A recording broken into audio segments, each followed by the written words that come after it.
10 table போட்டிருப்போம் முன்னாடி. First நடக்கிறது என்ன, நான் தான் இப்போ முத மாநாட்டுக்கு வரேன்னா நான் உள்ள அமைதியாக வருவேன். ஏற்கனவே நான் டிஷர்ட் போட்டிருப்பேன், கார்டு வச்சிருப்பேன், அல்லது டிஷர்ட் இல்லாமல் கார்டு இல்லாமல் நான் வருவேன். நான் வந்து என்ன பண்ணுவேன் அப்படின்னா, அந்த 10 டேபிளில் உள்ள ஆளை பார்க்கும் பொழுது அவர் வந்து ஒரு ஃபார்ம் கொடுப்பாரு, ஒரு A4 சீட்டு, அதில் பேர் மாவட்டம் எல்லாமே அதில் இருக்கும். இவர் வந்து அதை ஃபில்லப் பண்ணணும். அதாவது மாநாட்டுக்கு வர்றவர் ஃபில்லப் பண்ணிட்டு அந்த ஃபில்லப் பண்ண ஃபார்மை எடுத்துட்டு உள்ளே போய் ஒரு ஏசி கவுண்டர் இருக்கும், அதில் போய் கொடுத்தாரு. இந்த ஃபார்மை கொடுத்தாருன்னா அவருக்கு ஒரு கட்டப்பை கொடுப்பாங்க.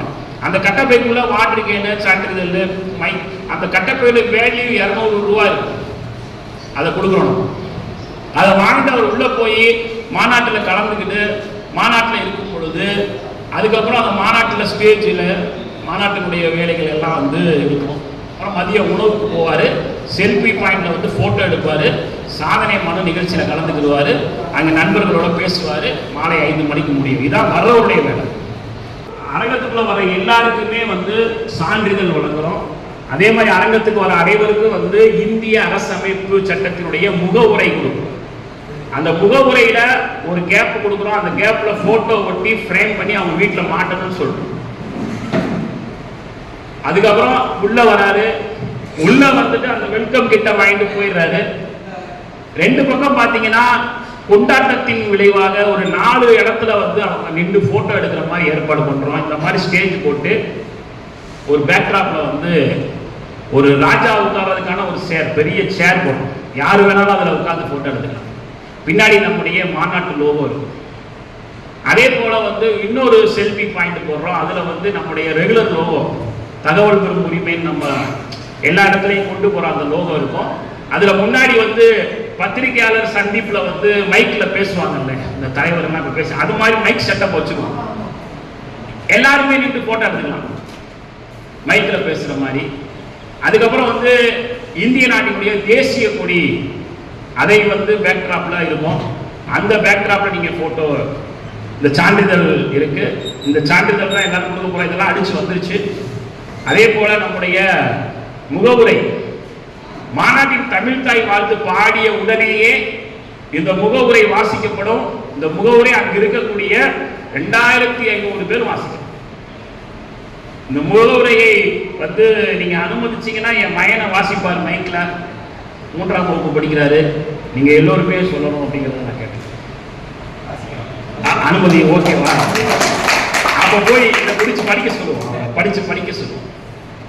ரொம்ப ரொம்ப இந்த நாட்டினுடைய இந்த முகவுரை நம்ம எடுத்துட்டு போறது வந்து, இது நீங்க நம்ம ஆக்டிவிஸ்டா இருக்க நமக்கு வந்து இது ரொம்ப முக்கியம். இதுதான் வந்து இந்த நாடு. இதுல வந்து அனைவருக்குமான நீதி, அனைவரையும் சமமாக பார்ப்பது, ஜாதி மட்டுமின்றி இருப்பது.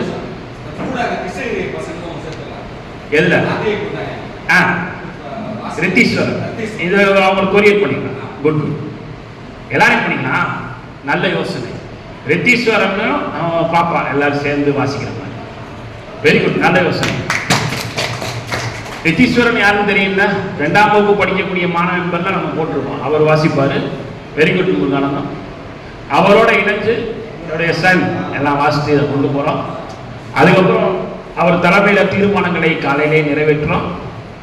நம்முடைய மத்திய அமைச்சர், முன்னாள் மத்திய அமைச்சர் நாச்சியப்பன், அவர் இந்த ஆர்டிஐ சட்டத்தை கொண்டு வந்தவர். அவர் வந்து 2017 நம்மளுடைய வேலைகளை பார்த்து அவருடைய உதவியாளர் பாண்டியன் மூலமாக நம்மளை கூப்பிட்டு, அதுக்கப்புறம் தான் நமக்கு அவரோட பழக்கம் வச்சு. நானா எல்லாருக்குமே நம்ம டீம்ல இருக்கு.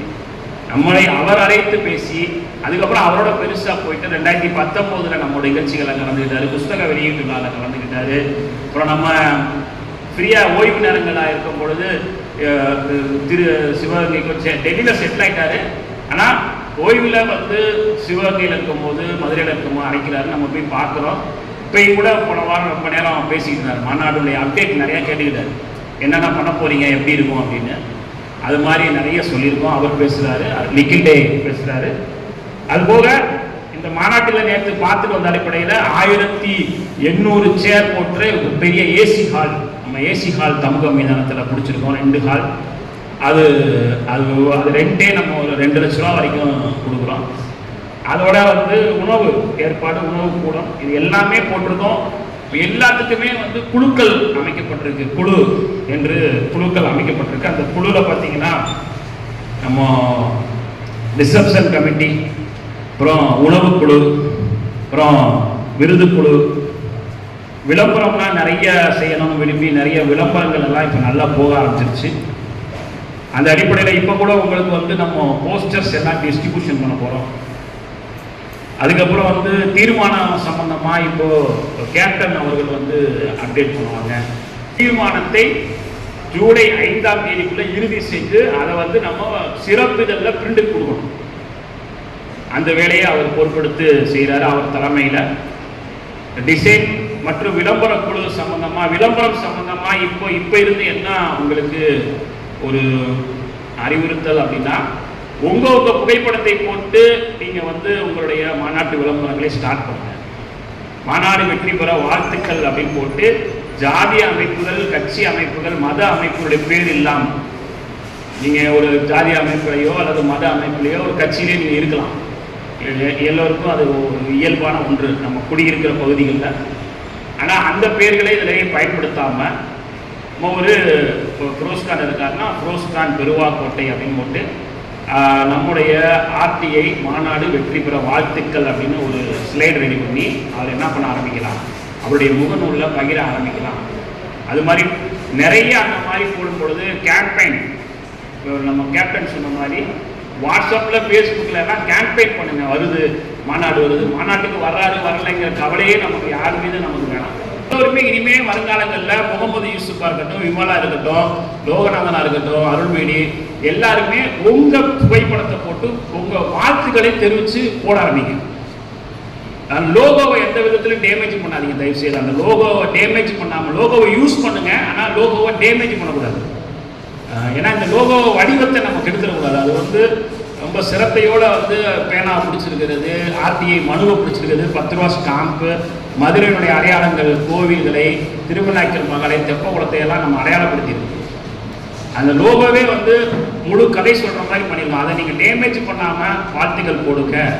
அதே போல் தீர்மான அடிப்படையில் கேப்டன் அவர்களுக்கு வந்து ஜூலை 5ஆம் தேதியில் தீர்மானத்தை இறுதி செய்யுங்க.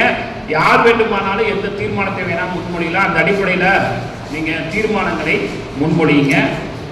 எல்லாமே மனசில் வச்சுக்கணும் தலைவா. சிறப்பு விருந்தினர்களை அழைப்பதற்கு நம்முடைய சித்திரை செல்வன் உள்ளிட்டு பொள்ளாச்சி தங்கவேல் உள்ளிட்டு ஒரு குழு ஏற்பாடு செஞ்சுருக்கு. அவங்க அந்த விஷயங்களை பார்ப்பாங்க. நம்ம சிறப்பு விருந்தினர்களை அழைக்கிறது ரொம்ப முக்கியமாக. உணவுக்குழு வந்து அந்த தனி டைனிங் ஹாலில் இருக்கு. இந்த மாநாட்டிலே சவாலானது 1 மணி நேரத்தில் 2500 பேர் சாப்பிட்றது ரொம்ப சவாலான விஷயம். அதனால அதை என்ன பண்ணிருக்கோம்னா 6 கலரா வந்து பிரிக்கிறோம். நல்லா கவனிங்க. இப்போ 6 கலர் வந்து எதுல இருக்கும்னா நம்ம அந்த கட்டப்பைக்குள்ளேயே கிடக்கும். ப்ளூ கலரு, பச்சை கலரு, மஞ்சள் கலர்னு இருக்கும். யாருக்கு எந்த கலர் இருக்கோ அந்த கலர் டைனிங்ல போய் அவர் சாப்பிடணும். ப்ளூனா ப்ளூவில் போய் சாப்பிடணும், மஞ்சள்னா மஞ்சளில் போய் சாப்பிடணும்.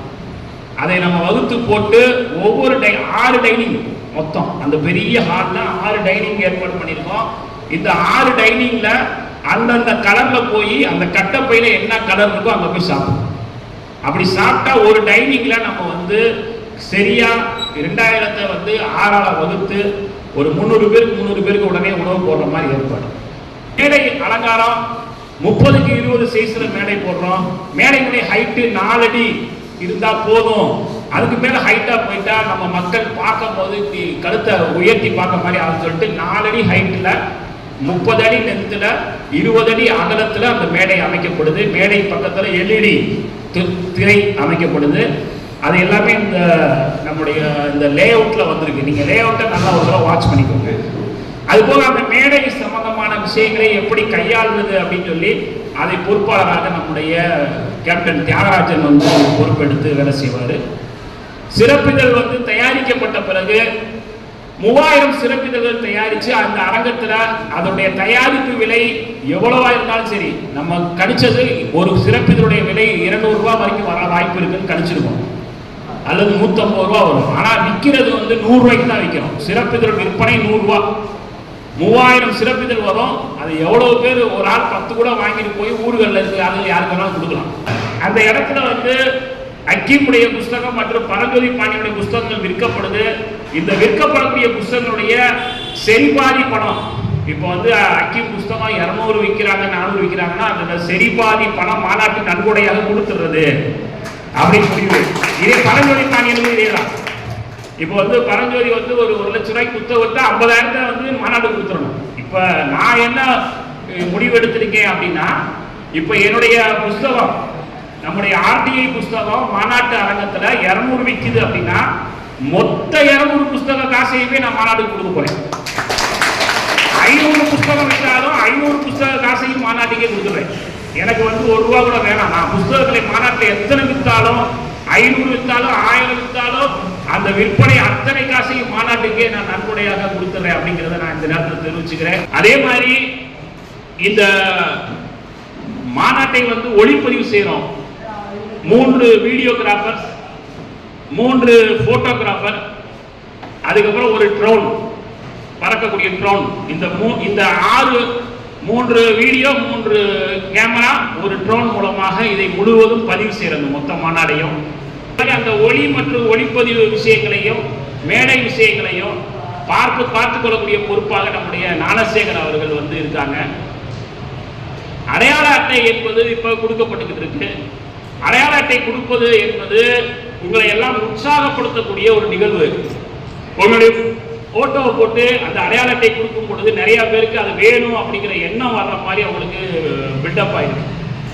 நிறைய பேர் அதை கேட்கிறாங்க. ஆனா நம்ம அதை என்ன பண்ண போறோம்னா, கூகுள் ஃபார்ம் பதிஞ்சதுல முதல் 1000 பேருக்கு அவங்க போட்டோவோட அனுப்ப போறோம். அந்த 1000க்கு மேல இருக்கிறவங்களுக்கு அடையாள அட்டை அனுப்ப போறோம். அந்த போட்டோ இருக்காது, அவங்க பேர் எழுத வேண்டிய கேப் இருக்கும். அவங்களே கையில எழுதிட்டு அவங்களே போட்டோ ஒட்டிக்கிற மாதிரி மாத்திடுவோம். ஏன்னா அது கொஞ்சம் காஸ்ட்லியா இருக்கு. அந்த அடையாள அட்டை அது தயாரிப்பு விலை கொஞ்சம் கூட இருக்கு. அது பெருசா போட்டிருக்கீங்களே, அது ரொம்ப காஸ்ட்லியா இருக்கு. அது ஒரு 30 ரூபானா நம்ம வந்து 2000 பேருக்கு அப்படி தயாரிச்சா 60,000 ரூபாய் ஆயிடும். நம்ம எல்லாமே ஒரு ஆளுக்கு பார்க்கும் போது 30 ரூபா 20 ரூபா 50 ரூபான்னு இருக்கு. அதை வந்து 2000 2500 ரூபா பெருக்கும் போது அது வந்து எங்கேயோ போய் நிற்கிது பட்ஜெட். அதான் அந்த இஷ்யூ. ஆகவே 1000 பேருக்கு அந்த அவங்களுடைய புகைப்படத்தோட கொடுக்க போறோம். 1001வது நபர்ல இருந்து போட்டோ இல்லாம பேர் இல்லாம அவங்களுக்கு அனுப்பிடுவோம். அவங்க போட்டோவும் பேரும் அவங்க ஒட்டிட்டு எழுதிக்கலாம். அது அடையாள அட்டை சம்பந்தமாக. அதே போல வந்து ஊடகத்திற்கு வந்து நம்ம வந்து பத்திரிகை செய்தி கொடுப்பது, ஊடகங்களை அங்க வர வைப்பது, அப்புறம் நம்ம சாதனை மனு எழுதக்கூடிய அந்த நிகழ்வுகளை வந்து ஊடகங்களின் மூலமாக எல்லோருக்கும் கொண்டு செல்வதற்கு ஊடக குழு என்று அமைக்கப்படுது. அந்த ஊடக குழுவினுடைய பொறுப்பாளராக சேலம் கார்த்தியை நம்ம வந்து நியமிச்சு, சேலம் கார்த்தி அவரோட நிச்சயமா கலாம் கார்த்தி, ஏன்னா மதுரையில் அவர் தான் இருக்காரு. கலாம் கார்த்தி இந்த 20 லட்சம் ரூபாய் செலவுல நடக்கக்கூடிய நம்முடைய மாநாடு என்பது அபிஷியலா காலை 10 மணியில இருந்து மாலை 5 மணி வரைக்கும் 1 மணி நேரம் உணவை கழிச்சுட்டு பாத்தீங்க அப்படின்னா 10 to 1 3 மணி நேரம், 2 to 1 உணவு கழிஞ்சு போயிடும். அப்புறம் 2 to 1 to 2 உணவு போக மறுபடியும் 2 to 5, ஆமா 2 to 5 தான். சோ மொத்த மாநாட்டினுடைய அளவு 6 மணி நேரம். இந்த 6 மணி நேரத்துக்குள்ள தீர்மானங்கள் வாசிக்கணும். இந்த 6 மணி நேரத்துக்குள்ள சாதனை மனு எழுதணும். இந்த 6 மணி நேரத்துக்குள்ள 250 பேருக்கு அவார்டு கொடுக்கணும். இது ஒரு பெரிய சவாலான காரியம். இதை எவ்வளவு சிறப்பாக நேரத்தை கையாள முடியுமோ கையாண்டு இதை செய்யணும். அது போக சுதர்சன் நாச்சியப்பன், நிகில்டே, அப்புறம் நம்ம மாதிரி ஆட்கள் ஒரு 4 பேர் வந்து பேசணும். ஒரு 10 நிமிஷம் அந்த மாதிரியாவது பேசணும். 6 மணி நேரத்துக்கு 20 லட்சம் ரூபாய் செலவு பண்றோம் அப்படின்னா இப்போ ஒரு நிமிடத்திற்கான செலவு என்னாலும் வகுத்து போட்டுக்கோங்க. அப்படித்தான் கணக்கு பார்ப்பாங்க. 6 மணி நேரத்துக்கு 20 லட்சம் ரூபாய் பட்ஜெட். இந்த மாநாட்டினுடைய கால அளவு 6 மணி நேரம் தான். காலையில் 10 to 1, 1 மணி நேரம் உணவு, 2 to 5. அப்போ இந்த 6 மணி நேரத்துக்கு நம்ம வந்து 20 லட்சம் ரூபாய் என்ற எண்ணிக்கையை செலவு பண்றோம். இப்போ ஒரு நிமிடத்திற்கான செலவு வந்து 10,000க்கு மேல போயிடும்னா வகுத்து போட்டா தெரியும். அதே மாதிரி அரங்க தேவைகள், அரங்க மேலாண்மை சம்பந்தமா திரு மதுரையை சேர்ந்த பாண்டி மற்றும் நம்முடைய சேக்தாவது இதெல்லாம் மதுரைக்காரங்களும் செய்ய முடியுங்கிறனால அவர் நம்மளுடைய ஞானசேகருடைய கைடன்ஸில் இந்த டீம் எல்லாமே இணைஞ்சு செய்வாங்க. அதே மாதிரி நம்ம நேற்று பேசினது வந்து டைனிங்கில் வந்து 2 டைனிங்காக பண்ணிக்குவோம். ஒன்று வந்து முக்கிய பிரமுகர்கள் மற்றும் நம்ம மாநாட்டு பொறுப்பாளர்கள் நம்ம எல்லாரும் உணவு அருந்துவதற்கான ஒரு ஏற்பாடு இங்கே தனியாக. ஒரு டைனிங். அது மெனு 2 பேருக்கு சேம் தான், மெனுவில் டிஃப்ரெண்ட் கிடையாது. ஏன்னா இவங்களை கொண்டு போய் அந்த டீமில் விட முடியாது அப்படிங்கிறதுக்காக இந்த பகுதியில் ஒரு விஐபி அல்லது முக்கியஸ்தருக்கான ஒரு டைனிங் இந்த பக்கம் பண்ணியிருக்கோம். அது மேப்பில் வருது. அதே மாதிரி ரெகுலர் டைனிங்னு ஒன்று வருது, 2 டைனிங் இருக்கும். அதையும் அந்த வேலைகளையும் நம்ம ஃபாலோ பண்ணணும். விருது குழு பொறுத்த வரைக்கும் இன்னைக்கு விருது யார் யாருக்கு கொடுக்கறது அப்படின்னு நம்முடைய ஞானசேகர் தலைமையில் அந்த டீம் வந்து இப்போ வரைக்கும் ஒரு 70 பேர் அடையாளம் கண்டிருக்காங்க. ஆனால் எல்லாருமே வந்து சொல்ல மாட்டேங்கிறாங்க. விருது குழு வந்து ஒரு குழு அமைச்சு அவங்க சொல்லணும்ல, நான் இவங்களுக்கு கொடுங்கன்னு இன்னும் யாரும் ரெஃபர் பண்ண மாட்டேங்கிறாங்கன்றாரு. அதுவே இப்போ இருந்து என்ன சொல்றதுன்னா, தயவுசெய்து ஒரு ஜூலை 10க்குள்ள ரெஃபர் பண்ணி அந்த 250 பேருடைய சீல்டை ரெடி பண்ணி வைங்க. அதுவும் பெரிய வேலை. நம்ம கடைசி நாள் உட்காந்துன்னா நம்ம சீல்டு ரெடி பண்ணி நம்ம நேரத்தை வீணடிக்க முடியாது. 8 மணிக்கெல்லாம் வந்து திருவள்ளுவருக்கு மாலை போட்டு நிகழ்ச்சியை ஸ்டார்ட் பண்ணிடுவோம். அந்த திருவள்ளுவருக்கு மாலை போடுகிற நிகழ்ச்சி, அப்புறம் காந்தி சிலைக்கு மாலை போடுகிற நிகழ்ச்சி, தமிழன்னைக்கு மாலை போடுற நிகழ்ச்சி, அப்புறம் நம்முடைய சுதந்திர போராட்ட தியாகிகளுடைய நினைவு தூணை மரியாதை செய்யக்கூடிய நிகழ்ச்சி, இதை எல்லாம் ஆர்கனைஸ் பண்ணி பண்ணுறதுக்காட்டியுமே நமக்கு 1 மணி நேரம் எடுத்துரும். மறுபடியும் அரங்கத்துக்குள்ள நம்ம 9:15 வருவோம். அப்புறம் 9 மணில இருந்து அந்த நிகழ்ச்சி துவங்கக்கூடிய நேரமான 10 மணி வரைக்கும் அந்த நிகழ்ச்சியில பரதநாட்டியம், சிலம்பு கலைகள், இதெல்லாம் கொஞ்சம் என்டர்டெய்னிங் நிகழ்ச்சி ஒரு 1 மணி நேரம் பிளான் பண்ணுவோம். காலையில 9 to 10 அந்த மாநாட்டுக்கு அன்னைக்கு காலையில் 9 to 10 க்ளோஸ் பண்ணிட்டு கரெக்டா 10 மணிக்கு நம்ம வந்து தமிழ் தாய் வாழ்த்து பாடி நம்முடைய நிகழ்ச்சியை துவங்கிடுவோம். 10 to 1, 1 to 2 சாப்பாடு, 2 to 5 அவ்வளவுதான். இந்த எல்லா கேப்ல பின்னாடி இது மொத்தமே வந்து முற்றிலும் குளிரூட்டப்பட்ட அறையில ஏசியில தான் நடக்க போகுது. உணவு கூட மட்டும் ஏசியா, நான் ஏசியா இருக்கும். அதுல 1 மணி நேரம் தான் நம்ம இருக்க போறோம். அதோட 1 மணி நேரங்கிறது வந்து சாப்பிட்ட உடனே வந்துடும், அவ்வளவுதான். நமக்கு வந்து ஒரு 20 நிமிஷம் சாப்பிட்டு வந்துடும். சாப்பாட்டுக்கு ஒரே நேரத்துல 850 பேர் உட்கார்ந்து சாப்பிட்ற மாதிரி அந்த அரங்கத்தை ரெடி பண்ண சொல்லியிருக்காரு. ஒரு வட்ட டயத்துல உட்கார்ந்து 800 பேர் பஃபே சிஸ்டத்துல வாங்குவாங்க, உட்கார்ந்து சாப்பிடுவாங்க, அந்த தட்டை போட்டு கைகள் எடுத்து போயிட்டே இருப்பாங்க. அந்த மாதிரி அந்த உணவு விஷயத்தையும் பார்க்க சொல்லியிருக்காங்க.